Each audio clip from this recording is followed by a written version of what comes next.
Chapter 5 is entitled Gangrene. This chapter has more errors than others in the scanning or gaps where words are missing. If anyone knows where I can get an original copy of this book, or a photographic scan rather than something that's put through optimal character recognition and then put into modern fonts, well, I'd be grateful to borrow or have an electronic copy of the original. I'll do my best. So chapter 5. Gangrene, described in simple language as death of a part, is regarded as hopeless of cure by the orthodox physician. Quote, gangrene has set in, unquote, is a phrase invariably accepted as the last stage which precedes the almost immediate decease of the victim. Where gangrene sets in after a finger, toe, or limb has been amputated, it is often fatal, especially in the case of persons past middle age. All the same, I have proved that gangrene can be easily cured. My first acquaintance with the ravages of gangrene was in 1891, when I was a schoolboy of 10. My closest schoolmate had complained of face ache for some days before being taken to a local dentist for the extraction of a tooth far back in the jaw. Unfortunately, some of the jaw came away with the molar, and gangrene set in. Drugs and ointments were applied to reduce, or perhaps better said suppress, the swelling, and the boy died 10 days later. It so happened that at the same time as my schoolmate was suffering, I also had a swollen cheek.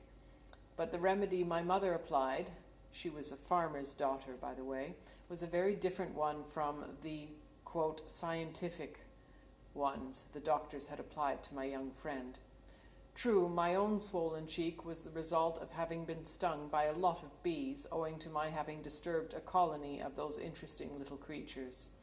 All the same, it was very painful, till my mother completely cured it, by first bathing my face in urine, and then binding it up with pieces of linen wrung out in the same healing fluid.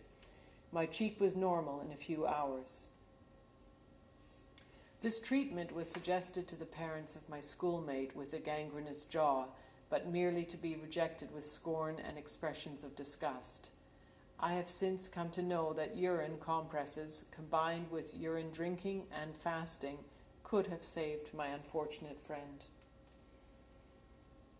About a year later, a young man of our acquaintance died of either gangrene, medical treatment for the condition, or perhaps both.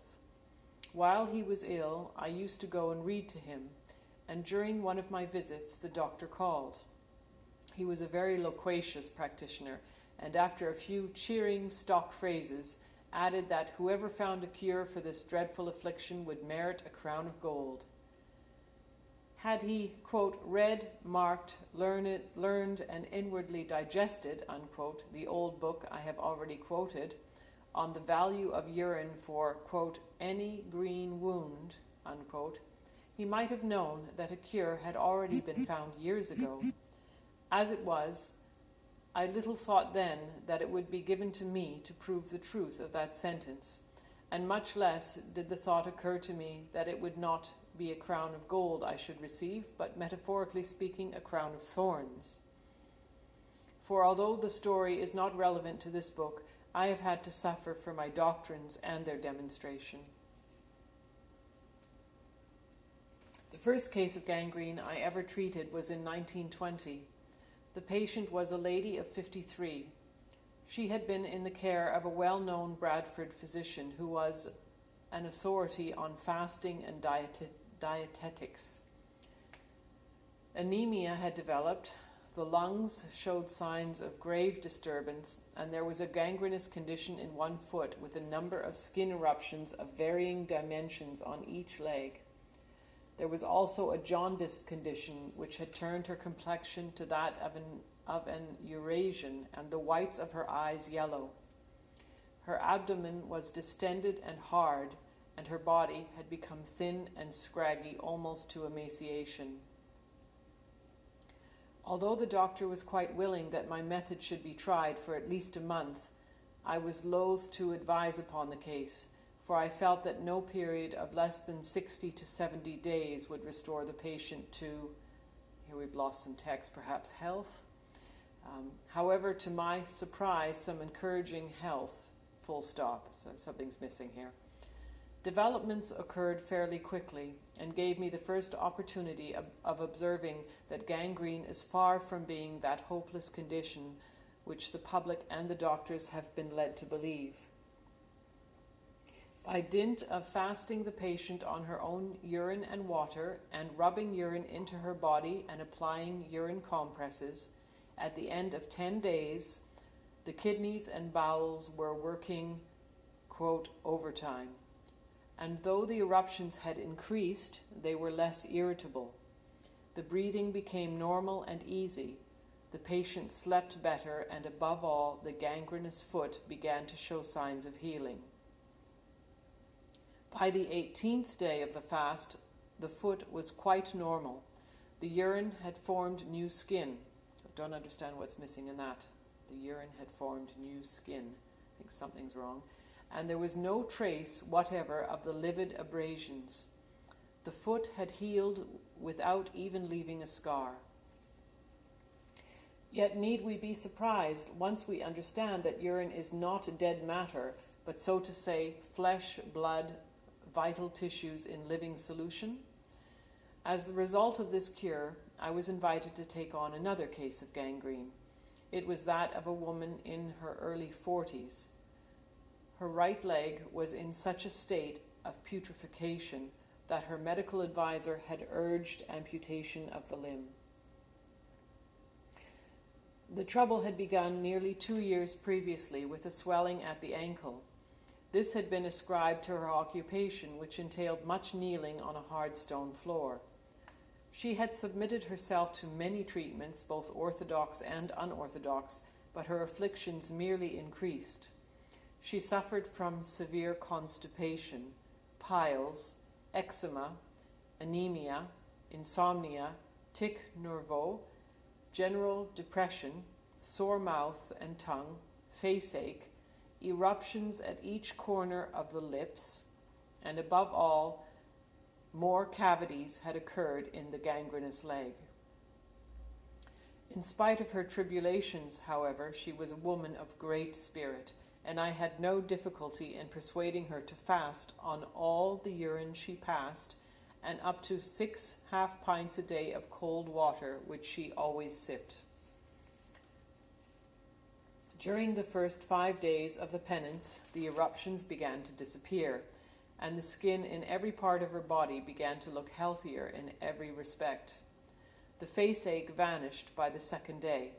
On the 3rd night, she slept soundly after weeks of insomnia, and by the end of the 1st week, the bowels and kidneys were working overtime, and the piles were cured. In a fortnight, there was no sign of the gangrene, and new skin had grown in place of the cavities. The diseased leg, which previously had become twice the size of the other one, was now completely normal, not even a scar remaining anywhere to remind her of what she had suffered. I subsequently put my recovered patient on an exclusive diet of grapes, bananas, and raw tomatoes for a week in small quantities, added fresh, unpasteurized milk for the 2nd week, and in the 3rd week finally got her back on a normal diet. According to my experience, gangrene is often much quicker in response than many other major killing diseases, a matter which may be seen from a few brief case sheets, which I will now add. I should mention that nearly all these cases were treated after the physicians had urged amputation. Mrs. E. Gangrenous feet and toes following upon paralysis after vaccines had been administered, 48 days fast. Urine, healed feet and toes in the first 20 days. Mr. D. Diabetic gangrene of left forearm. Fasted 48 days for the diabetes, arm completely normal after 18 days, no scar. Mr. J.W.B., 60 years old, gangrene of first and second joints of thumb caused by a hammer blow in mason work. Treated for 18 days as an outpatient at Leeds GI. Bone removed up to first joint. Discoloration spread towards wrist. Fasted according to my method. Applied urine compresses to whole hand, wrist and arm. Cured in 1 week. Mrs. C.A., aged 10 in 1930, anemia. Gangrene of both legs following suppressive treatment for psoriasis. Large areas of skinless and livid flesh in both calves. Fasted 18 days, cure complete, no more anemia. No more psoriasis, no scars from gangrenous legs. Grew 1.5 inches during the fast. Is now a member of the ATS in Her Majesty's or His Majesty's forces, height above the average. Okay, so it's a 10-year-old child.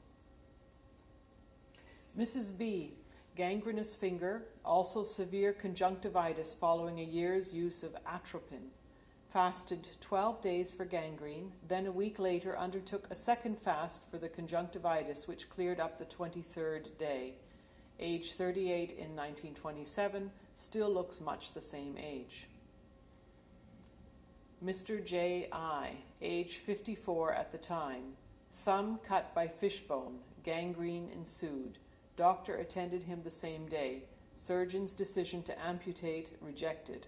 Fasted 14 days, body rubbed with urine, finger poulticed in very strong old urine, improvement after 3 days of treatment, cure complete after 12 days. Mr. N., age about 55 at the time, tubercular gangrene of both legs. Surgeons wanted to amputate the limbs. His wife refused. Condition of patient very emaciated. Great depression after much drugging.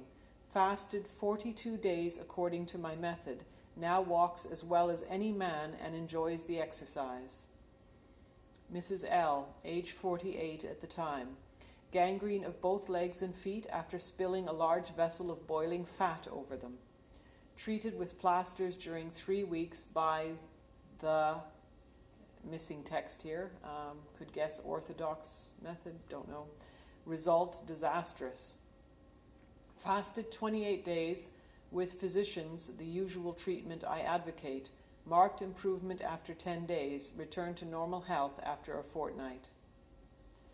Many other cases could be cited, but as I do not wish to swell the bulk of this book with an unnecessary number of case sheets when a few should be sufficient to convince any but the most prejudiced, I will forbear. I think I may say that what I here put forward should explode the dogma that gangrene is incurable. We will now provide evidence which should explode another medical dogma, namely the, quote, incurability of cancer. End of chapter.